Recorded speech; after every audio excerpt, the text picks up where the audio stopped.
aircraft with 27 Squadron, and finally in 82 became a tanker, but finally disposed of in 1984, but was actually saved for the Vulcan display flight and was displayed by the Royal Air Force until it retired in 1993, last display season being the 1992.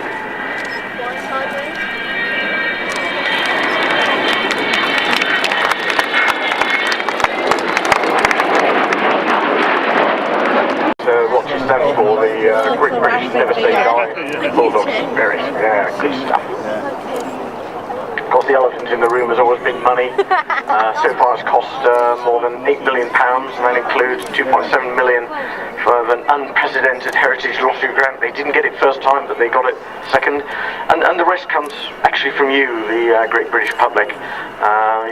You've given your money in single pounds, tens of thousands of pounds, and some people have made quite large contribution. Sir Jack Haywood has been an outstanding contributor. Eddie Forrester of Aerobytes, a huge support from CAA and Marshall's Aerospace, companies like EADS, AFBP, BAE Systems, Jefferson, Subaru, AD Holdings, Goldrich, Rolls-Royce, Jet Power.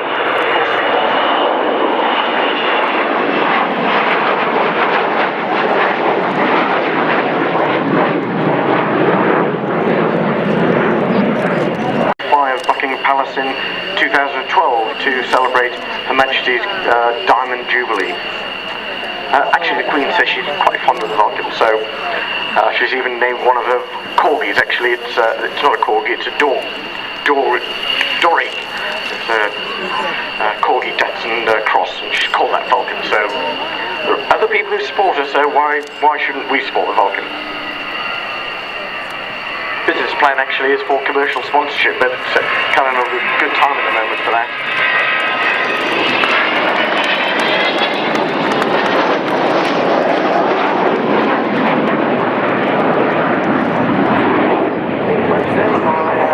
Martin Withers, DFC, he was the guy 609. He wasn't actually the lead crew. There were two Vulcans. He was the reserve Vulcan in case something went wrong with the first one, and he did. They had a cabin pressure problem with part of the windscreen, so they had to return to the Ascension Islands.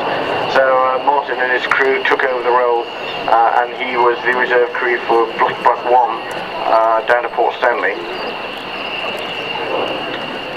So he actually, as I say, took on the mission because the original aircraft went unserviceable shortly after takeoff.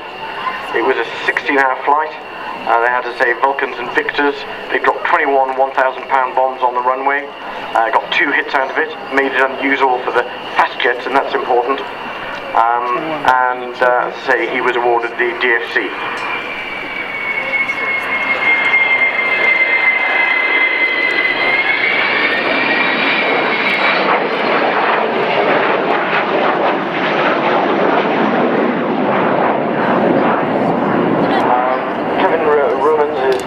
Co-pilot. He actually used to fly with the RAF Vulcan display team.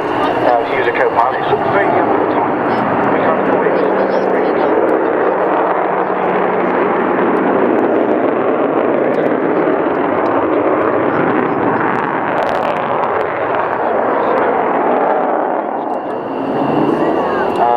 flew during the Gulf War. First pilot to achieve 100 combat hours during since World War II. He's now a first officer on Airbus 340s, flying with Virgin. And there's one other member of the crew on board. For display purposes, they only carried 3, and that's the AEO, the Air Electronics Officer. Barry Macefield is doing that job today. Again, he was actually with the number 1 crew for Black Buck, so he was supposed to have flown the Black Buck sortie, but the number 1 crew went unserviceable. So between the two of them, there was sort of one, I should have been there, and the other, ooh, my lucky day.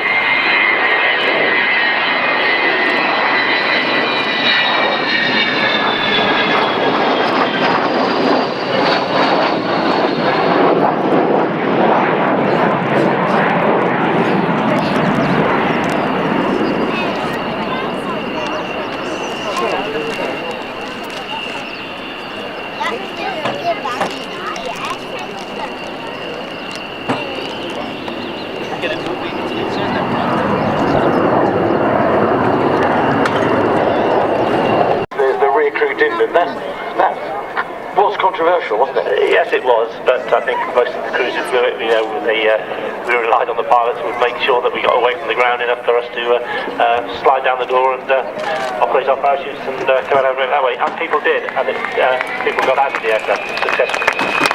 Yeah, lovely flight there, flying past the low level.